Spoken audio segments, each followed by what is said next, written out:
Opposition leader Mahmood Khan Achakzai نے parliament کو مضبوط بنانے اور سیاسی نظام کو آئینی دائرے میں چلانے کی اپیل کرتے ہوئے کہا ہے کہ ملک کو بربادی کی طرف کیوں دھکیلا جا رہا ہے. انہوں نے زور دیا کہ کوئی سیاسی جماعت کسی کی ٹانگ نہ کھینچے. جو جماعت انتخابات جیتے اسے مینڈیٹ دیا جائے, شفاف انتخابات کو یقینی بنایا جائے اور آئین کے مطابق شہریوں کو احتجاج کی اجازت دی جائے. پارلیمنٹ ہی وہ واحد فورم ہے جہاں سیاسی استحکام پیدا کیا جا سکتا ہے. اسی تناظر میں وزیر اعظم شہباز شریف نے ایوان میں اپوزیشن کو ایک بار پھر میثاق جمہوریت اور مکالمے کی دعوت دی. انہوں نے کہا کہ آئین, قانون اور جمہوریت کے فروغ کے لیے بات چیت ناگزیر ہے. ان کا کہنا تھا کہ وہ پہلے بھی میثاق معیشت کی پیشکش کر چکے ہیں اور آج بھی اپوزیشن کو ساتھ بیٹھ کر قومی مسائل حل کرنے کی دعوت دیتے ہیں. یہ دونوں بیانات سیاسی ماحول میں نرمی اور اتفاق رائے کی طرف ایک مثبت اشارہ ہے. تاہم اسی سیاسی ماحول میں ایک اور رخ بھی سامنے ہے, جہاں علیمہ خان کی جانب سے اڈیالہ جیل کے باہر 10,000 افراد جمع کرنے کی پیشکش اور اس حوالے سے سوشل میڈیا پر دیے گئے بیانات بھی سامنے ہیں. یہ طرز سیاست پارلیمانی مکالمے اور سیاسی مفاہمت کے بیانیے سے مختلف ہے. یہ صورتحال اس سوال کو جنم دیتی ہے کہ ایک طرف پارلیمنٹ کو مضبوط بنانے, میثاق جمہوریت اور سیاسی مکالمے کی بات ہو رہی ہے, جبکہ دوسری طرف سڑکوں کی سیاست اور دباؤ کی حکمت عملی بھی جاری ہے. ایسے میں سوال یہی ہے کہ کیا اپوزیشن کو ہر منگل کو سڑکوں کی سیاسی دھمکیاں ترک کر کے وزیر اعظم کی دعوت کو قبول نہیں کر لینا چاہیے؟ اسی پر پینل کے سامنے سوال رکھیں گے. میثاق معیشت, میثاق جمہوریت کی طرف بڑھیں. اپوزیشن کو کہتا ہوں آئیں مل کر بیٹھیں. وزیر اعظم شہباز شریف, رسمی بیان یا حقیقی دعوت؟ شہزاد چودھری صاحب. عائشہ, نہ یہ پہلا بجٹ ہے, نہ یہ بجٹ کے بعد کی پہلی دفعہ تقریریں ہوئی ہیں, اور نہ ہی اپوزیشن لیڈر کی طرف سے اس قسم کی تقریر پہلی مرتبہ ہوئی ہے. تیسرا بجٹ ہے, تیسری تقریریں ہیں, اور ایسی ہی تقریریں ہر دفعہ ہوتی ہیں. سوال یہ پیدا ہوتا ہے کہ ان تقریروں کے باوجود کیوں کچھ ہوتا نہیں, کیوں ماحول ٹھنڈا نہیں ہو پا رہا اس ملک کا. حسن نثار صاحب نے اس کا ذکر کیا, کچھ ہلکا سا میں نے بھی ذکر کیا تھا کہ ٹھنڈا ماحول کرنے کی ضرورت ہے, اندر بھی اور اپنے ارد گرد بھی. تو بہرحال سب سے پہلی بات یہ ہے کہ حکومت واقعی چاہتی ہے کہ بات چیت کی جائے, معاملات کو ریزالو کیا جائے. کہتی تو ہے, کیا چاہتی بھی ہے, اور اگر چاہتی ہے تو کس چیز نے ابھی تک روکا ان کو پچھلے 3 سال کے اندر یا 3.25 سال کے اندر کہ وہ نہیں کر پاتے. دوسری بات, کیا حکومت کر بھی سکتی ہے ماحول کو ٹھنڈا؟ اس کے پاس کیپیسٹی, ایبلٹی ہے, یا کسی اور طرف دیکھنا پڑتا ہے؟ کیا ان کو سوٹ کرتا ہے کہ ماحول ٹھنڈا ہو یا ایسا گرم ہی رہے؟ مثال کے طور پہ اڈیالہ کے سامنے 10,000 کی جب آپ بات کرتی ہیں, پتہ نہیں 10,000 ہوتے بھی ہے کہ نہیں ہوتے, 500 ہوتے ہیں, 600 ہوتے ہیں, 2,000 ہوتے ہیں, پتہ نہیں کتنے ہوتے ہیں. وہ 2,000 آدمی جو ہوتے ہیں, کیا وہ نیشنل اسمبلی سے اٹھ کے جاتے ہیں وہاں پہ یہ سب کچھ کرنے, یا نیشنل اسمبلی والے نیشنل اسمبلی میں ہی بیٹھے ہوتے ہیں اور اس کو ایز اے بہانہ بنا لیا جاتا ہے کیونکہ بات چیت تو نیشنل اسمبلی میں کرنی ہے. نیشنل اسمبلی کے جو دو متعارف سائڈز ہیں ان کو آپس میں بات کرنی ہے نا, معاملات کو درست کرنا ہے, ادھر ٹھنڈا کرنا ہے. اچکزئی نے کیا بولا, اس نے کہا خدارا پارلیمنٹ کو پارلیمنٹ ہی رہنے دیں. تو کچھ نہ کچھ تو ہے نا, شکایت تو ہے کہ پارلیمنٹ نہیں رہی. اور اگر پارلیمنٹ نہیں رہی, دیکھیے بات سنیں, ہمیں رضا رومی صاحب نے شروع میں کہا, پہلے سوال میں انہوں نے کہا کہ ہم جانتے ہیں کہ ایک ہائیبرڈ نظام ہے. ٹھیک ہے, تو پھر ہائیبرڈ نظام کو پھر کسی جمہوری نظام کے ساتھ مماثلت مت دیجیے. بولیں کہ ہم کسی ایک اور نظام میں رہ رہے ہیں, ہم کسی اور نظام, یہ جمہوری نظام نہیں ہے, کوئی اور نظام ہے. اس نظام کے اندر پھر جیسے معاملات ہوتے ہیں لیکن الٹیمیٹلی جو سوال آئے گا وہ لیڈرشپ پہ آئے گا, پولیٹیکل لیڈرشپ کے اوپر, کہ کیا یہ جو معاملہ, جو نظام, جو بھی طریقہ آپ لے کے چل رہے ہیں, یہ ہمیشہ سے ایسے ہی رکھیں گے, ہمیشہ کے لیے ایسے رکھیں گے, یا وہ کون سے ایسے انیبلنگ انوائرمنٹ ہوگا جس کے اندر ہم یہ کہیں گے کہ اچھا اب اس نظام کے چلانے کی ضرورت نہیں ہے, اب ہم واپس بیک ٹو نارمل ہو سکتے ہیں. وہ انیبلنگ جو طریقہ کار ہے, جو انیبلنگ انوائرمنٹ ہے, اسی کو ڈیفائن کر دو یار, اپنے لیے ڈیفائن کر دو, اپنے بچوں کے لیے ڈیفائن کر دو, بلاول کے لیے ڈیفائن کر دو. ٹھیک ہو گیا. نہ بلاول کے لیے ڈیفائن کرتے ہیں, نہ مریم کے لیے ڈیفائن کرتے ہیں, نہ کسی اور کے لیے ڈیفائن کرتے ہیں. ایسا بس گول مول ہر چیز رکھی ہوئی ہے, اور اس میں باتیں کی جائیں, تقریریں کرا لیں ان سے. میرا نہیں خیال کہ اٹ ہیز اینی میننگ. پچھلے 3 سال سے, بلکہ اب تو ان کو یہ 5واں بجٹ تھا, ہمیشہ ایسی گفتگو کرتے ہیں, کسی کا کوئی نتیجہ نہیں ہوتا. میں اس کو کوئی اتنا سیریسلی نہیں لیتا. سنجیدگی.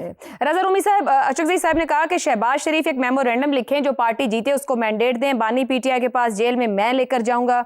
کیا منجھے ہوئے سیاستدان ہے, بڑا دعویٰ کر رہے ہیں, وہ پہلے بھی ایک بار کہہ چکے کہ میں جاؤں گا اور میں شورٹی لے کر آؤں گا, یا وہ بھی صرف ایک پولیٹیکل سٹیٹمنٹ دے رہے ہیں, اس سے زیادہ وہ بھی ایکٹ نہیں کر سکتے ہیں؟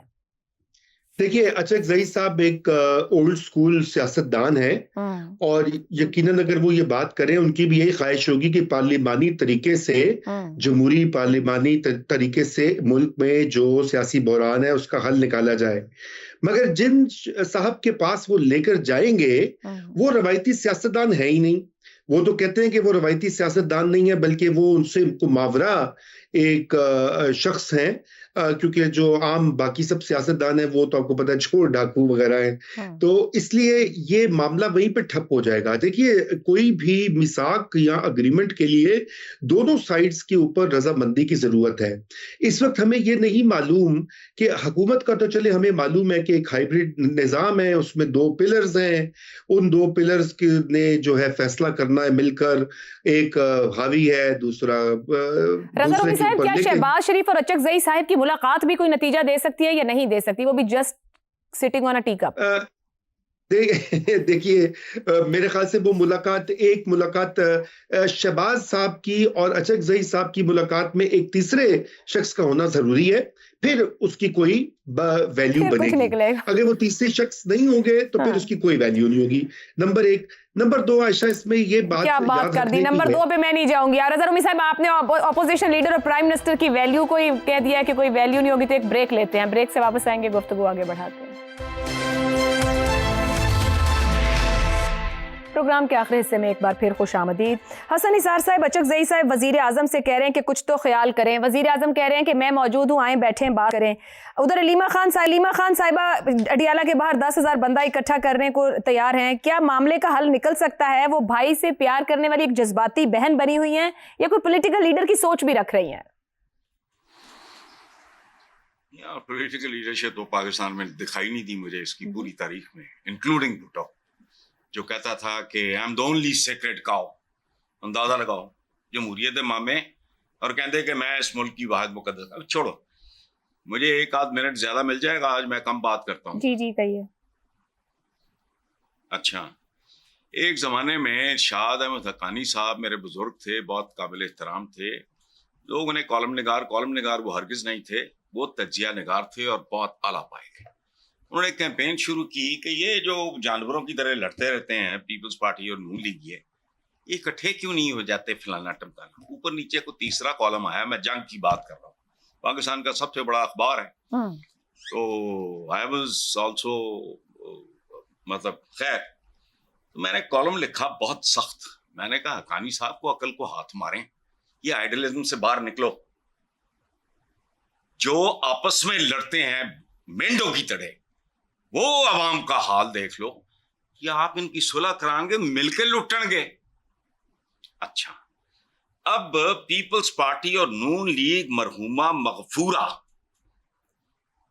پیپلز پارٹی اور نون لیگ مرحومہ مغفورہ کا میثاق جمہوریت بھی میثاق مکمکہ ہی نکلا تھا. اس ڈرامے نے پاکستانی عوام کو کیا دیا؟ بات کرو سڑک کی، لوگوں کی بات کرو. باٹم لائن کیا ہے؟ Welfare of the people. اچھا، اسی طرح میثاق معیشت بھی اگر ہو جائے تو کیا ہونا ہے؟ آئین بھی ہو گیا تھا نا، تو کیا نکلا اس میں سے؟ اچھا، میثاق معیشت بھی اگر ہو گیا تو یہ میثاق مکمکہ سے زیادہ کچھ نہیں ہوگا. یہ سب ٹوپی ڈرامے، ٹرک کی بتیاں بند، مٹھی سے ریت پھسلتی جا رہی ہے. صحیح. میں پاکستان اور پاکستانیوں کے حوالے سے بات کر رہا ہوں، لیکن ہم منحوس میثاقوں کی بحث کی دلدل میں دھنستے جا رہے ہیں. پتہ نہیں، یا بات کوئی نہیں کرتا، یا پتہ نہیں ان کو سب کچھ ٹھیک لگتا ہے. یہ سارے ملک میں ہر مسئلہ ڈسکس ہو رہا ہے سوائے اس کے کہ خدا کی پناہ ہے جو اس وقت ہو رہا ہے. بالکل ٹھیک کہہ رہے ہیں. ایک بندے کو نکالا جاتا ہے اور وہ بچوں سمیت خودکشی کر لیتا ہے، اس کو جاب سے نکالا جاتا ہے، تنخواہ اس کی 35,000 ہوتی ہے. تو یار کو کرنے والے کام کرو. فلسفے تو ہماری بڑی عزت ہو تو بڑا فلانا ٹمکانا. باہر دیکھو دنیا کیا کہتی ہے، IMF کا کیا خیال ہے تمہارے بارے میں، وہ بتاؤ مجھے. باقی کٹسیز ہوتی ہیں ڈپلومیسی میں. ٹھیک ہو گیا. ہاں جی. زیغم صاحب، اپوزیشن لیڈر کہہ رہے ہیں پارلیمنٹ کو مضبوط بنائیں، جواب میں وزیر اعظم میثاق جمہوریت کی دعوت دے رہے ہیں، جس پہ بھی حسن صاحب نے بات کی. اب فرمائیے یہ کہ سیاست کسی نئے مفاہمتی دور میں داخل ہو سکتی ہے یا صرف پولیٹیکل سٹیٹمنٹس ہیں جس کی کوئی مطلب نہیں ہے؟ عائشہ مجھے اجازت دے تھوڑا سا میں حسن نثار صاحب کی تائید میں کچھ جملے کہہ لوں. کہیے. دیکھیے، سب سے بڑا پاکستان کا مسئلہ یہی ہے کہ ایک میثاق موجود ہے، اس میثاق کو ختم کرنے کی ضرورت ہے. وہ میثاق ہے پاکستان کی اشرافیہ کے مشترکہ مفادات کا میثاق. درست. کس طریقے سے یہ سب اپنے مفادات کو گارڈ کرتے ہیں، یا حکومت میں ہو یا اپوزیشن میں ہو، ایک پارٹی میں ہو یا دوسری پارٹی میں ہو، کوئی بھی ہو حکومت. آپ دیکھیں کیسے ایک جیسی معاشی پالیسیاں چلتی ہیں، کیسے ان کے اپنے بزنسز اور وہ بزنسز اور شعبے جن سے مفادات جڑے ہوتے ہیں وہ ہمیشہ فائدہ اٹھاتے ہیں. پہلے تو یہ میثاق ختم کریں. اب دوسری میثاق کی بات کر رہے ہیں اچکزئی صاحب، تو اچکزئی صاحب یہ بتائیں یہ میثاق حکومت اور پی ٹی آئی کے درمیان میں ہوگا یا حکومت اور ان کی ایک سیٹ والی پارٹی کے درمیان میں ہوگا؟ اگر پی ٹی آئی کے ساتھ ہوگا تو پی ٹی آئی تو پچھلے میثاق کو بھی نہیں مانتی، اسے مکا کہتی ہے. اس سے پہلے تو وہ زیرو سم پالیٹکس جو پاکستان میں بن گئی ہے، جس میں یہ طے ہو گیا ہے کہ اگر پی ٹی آئی ہوگی تو یہ نہیں ہوں گے اور یہ ہوں گے تو پی ٹی آئی نہیں ہوگی. تو سب پہ سوالیہ نشان. یہ زیرو سم پالیٹکس پہلے اس کو تو پہلے ختم کروا لینا، اور پہلے پی ٹی آئی سے ذرا یہ تو منوا لینا کہ انہوں نے اس سیاست کو خوب کھیلا ہے اور اب وہ نہیں کھیلیں گے. ٹھیک ہو گیا زیغم صاحب، پروگرام سے اتنا ہی، اجازت دیجیے، اللہ حافظ.